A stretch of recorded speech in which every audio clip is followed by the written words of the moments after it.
Friends, diabetes यानी मधुमेह और सरल भाषा में बोले तो चीनी की बीमारी,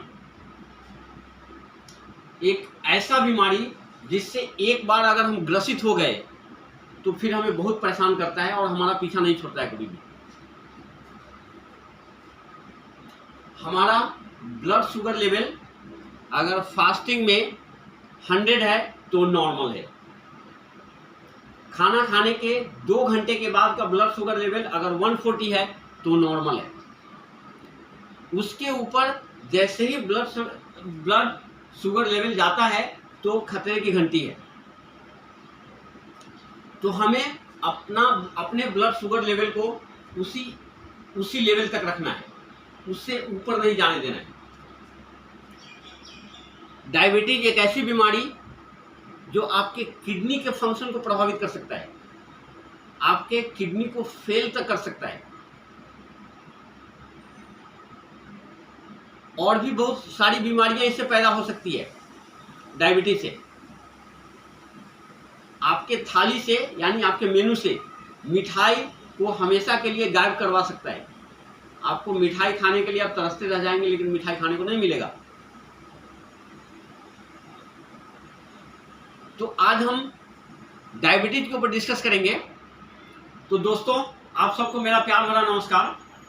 जो लोग मेरे चैनल पे नए हैं, अगर आपको वीडियो पसंद आए तो please please please like and subscribe जरूर करेंगे और नोटिफिकेशन का बटन भी दबा देंगे, जिससे मेरे पुराने वीडियो के साथ साथ जो भी नया वीडियो मैं डालूं, पोस्ट करूं, वो आपको मिलता रहे। तो चलिए स्टार्ट करते हैं। हमारे शरीर के अंदर एक ऑर्गन आता है, इंटरनल ऑर्गन, जिसे पैंक्रियाज बोलते हैं। पैंक्रियाज का फंक्शन जितना अच्छा रहेगा, हमारा ब्लड शुगर लेवल उतना अच्छा रहेगा। तो हमें ऐसे प्राणायाम और आसन करने हैं जिससे हमारे पैंक्रियाज के फंक्शन को हमेशा अच्छा रखें। पैंक्रियाज जितना अच्छा रहेगा, उसका फंक्शन जितना अच्छा रहेगा, उतना इंसुलिन का प्रोडक्शन होगा और इंसुलिन ही हमारे ब्लड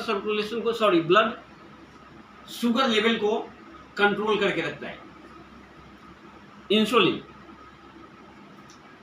तो चलिए स्टार्ट करते हैं। सबसे पहले हमें दो प्राणायाम मैं आपको बताऊंगा जो हमारे पैंक्रियाज को एक्टिवेट करते हुए और उसके फंक्शन को इंप्रूव करता है। पहला है कपालभाति, जिसके ऊपर मैं ऑलरेडी वीडियो बना चुका हूं। दूसरा है अग्निशर, आपको उसका टेक्निक बताऊंगा। कपालभाति का वीडियो तो मैं बना चुका हूं, लेकिन फिर भी उसका टेक्निक बता दूं। पहले हमें सबसे पहले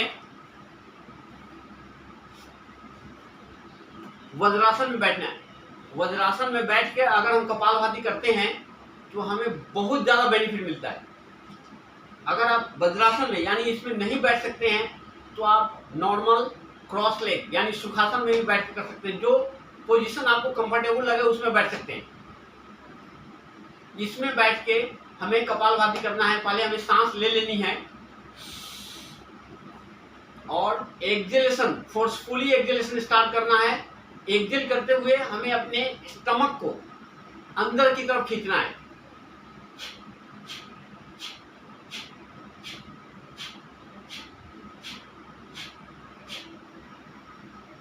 आप बीच बीच में सांस लेकर भी रीस्टार्ट कर सकते हैं। जो दूसरा है वो है अग्निशर। हमें पहले सांस लेनी है और पूरी तरह सांस छोड़ देना है। सांस छोड़ने के बाद ये पूरे पार्ट्स को अंदर की तरफ, स्टमक को अंदर की तरफ खींच लेना है और खींचने के बाद, अंदर की तरफ खींचने के बाद फिर अंदर बाहर करना है स्टमक को।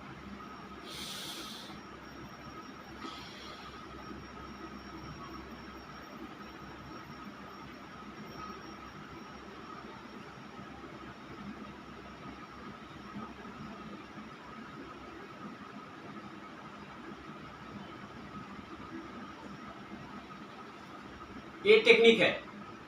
ये हमारे पैंक्रियाज के फंक्शन को इतना इम्प्रूव कर देता है जिससे हमारा जो ब्लड शुगर लेवल है वो कंट्रोल में हो जाता है। यानी इंसुलिन का प्रोडक्शन जैसे स्टार्ट होता है वैसे हमारा ब्लड शुगर लेवल कंट्रोल में आता है। एक बार और आपको बताता हूं,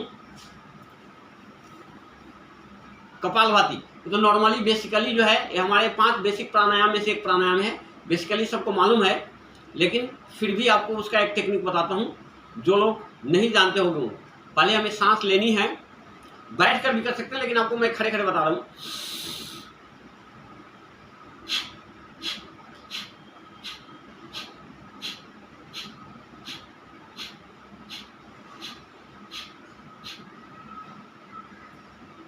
बस आपको सांस छोड़ते जाना है फोर्सफुली।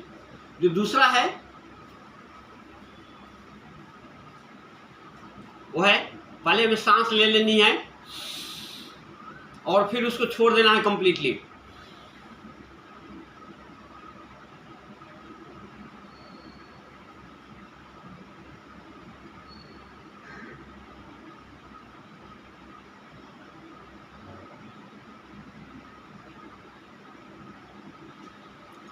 ये टेक्निक है, ये आपके डाइजेशन को भी इम्प्रूव करता है और स्टमक ऑर्गन जितना है, किडनी, लीवर, इंटेस्टाइन, पैनक्रियाज, सबके फंक्शन को इम्प्रूव कर देता है। जबरदस्त प्राणायाम है। आपको इंडाइजेशन का कितना भी बड़ा प्रॉब्लम हो, लेकिन ये 2 प्राणायाम और स्पेशली आप वज्रासन पोज में बैठकर जो आपको बताया पहले, उसमें बैठ के करते हैं तो बहुत सारा बेनिफिट है। अब चलिए आसन कुछ बताते हैं आपको। सबसे पहले जो वज्रासन में, वज्रासन इसमें बैठने से ही हमारा डाइजेस्टिव सिस्टम जो है वो इम्प्रूव होता है। आप खाना खाने के बाद आप इसमें केवल बैठिए, आपका डाइजेशन इम्प्रूव हो जाएगा, यानी पाचन शक्ति आपको मजबूत हो जाएगा। पाचन शक्ति मजबूत हो जाएगा, पैनक्रियाज का फंक्शन इम्प्रूव होगा और इंसुलिन को प्रोड्यूस करते हुए वो पैनक्रियाज आपके ब्लड शुगर लेवल को कंट्रोल करेगा। दूसरा जो है वो है मंडूकासन। मंडूकासन, इसमें हमें पहले सांस लेनी है और फिर सांस पूरी तरह बाहर छोड़ देनी है और फिर नेवल जो हमारा नाभि है उसके ऊपर दोनों हाथ को ऐसा रखना है और फिर सांस छोड़ते हुए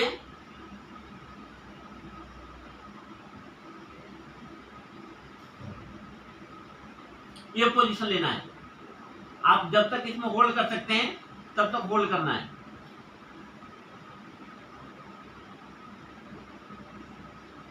फिर धीरे धीरे ऊपर आना है।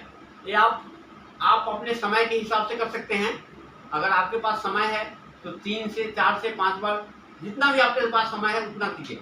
आपका कंप्लीट सिस्टम जो है, पैनक्रियाज के साथ साथ जितना भी ये सिस्टम है, स्टमक ऑर्गन है, सबको इंप्रूव करेगा। मंडूकासन। जो तीसरा आसन है हमारे ब्लड शुगर लेवल को कंट्रोल में रखने के लिए, यानी पैनक्रियाज के फंक्शन को इंप्रूव करने के लिए, वो है बोट पोज, नौकासन।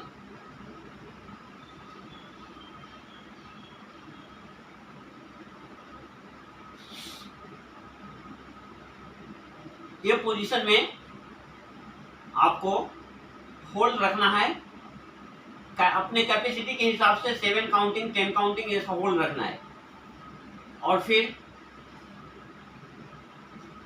नीचे जाना है। ये अभ्यास, ये प्रैक्टिस आपको 3 से 4 बार करना है डेली। काउंटिंग, होल्ड काउंटिंग आपको 7 to 10 रखना है अपने कैपेसिटी के हिसाब से। जो नेक्स्ट आसन है वो है पवन मुक्तासन। पवन मुक्तासन, इसमें सिंगल लेग भी कर सकते हैं और डबल लेग भी। पहले लेग को ऊपर उठाना है सांस लेते हुए, फिर फोल्ड करना है यहां तक, फिर इसको कंप्लीटली ऐसा दबा लेना है स्टमक के ऊपर और हेड को ऊपर उठाते हुए नी से नोज को टच करना है और होल्ड रखना है 7 to 10 काउंटिंग के लिए। हेड नीचे करना है, फिर ये पैर, फिर दूसरे लेग को भी वैसा ही उसी तरह सांस छोड़ते हुए ऊपर उठाना है हेड को। सांस आप पकड़ के रखिएगा तो आप हेड नहीं उठा सकते हैं, तो आपको एक्सेल कर देना है, सांस छोड़ देनी है। और या तो नोज से नीच को टच करना है या फॉरहेड से नीच को टच करके रखना है। काउंटिंग आप अपने कैपेसिटी के हिसाब से, हेड को नीचे ड्रॉप करना है और फिर पैर को। इसके बाद डबल लेग, बॉक्स लेग पवन मुक्तासन हम लोग करेंगे।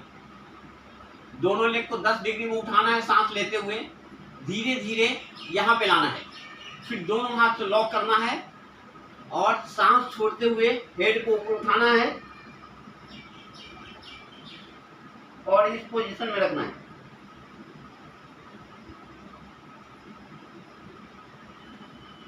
फिर हेड नीचे करना है और पैर को ऐसा।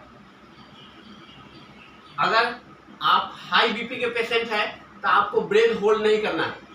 पोजीशन लेने के बाद आपको नॉर्मल ब्रीदिंग में आना रहना है हमेशा, इतना आपको ध्यान रखना है। जो नेक्स्ट आसन है पवन मुक्तासन का एडवांस है, वो एडवांस स्टेप है। उसमें फिर हम लोग इस पोजीशन में अपने बैक पे लेट जाएंगे और सिंगल लेग को उठा के जैसे राइट लेग से शुरू करेंगे। पैर को ऐसा पकड़ना है, देखिए पैर को ऐसा पकड़ना है और फिर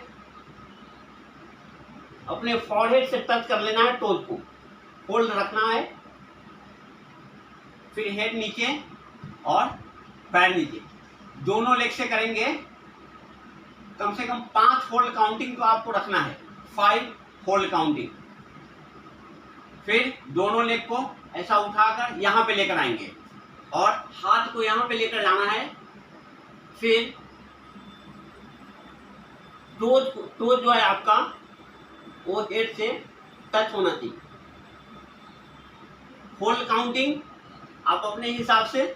और फिर एक बार और आपको बताता हूं,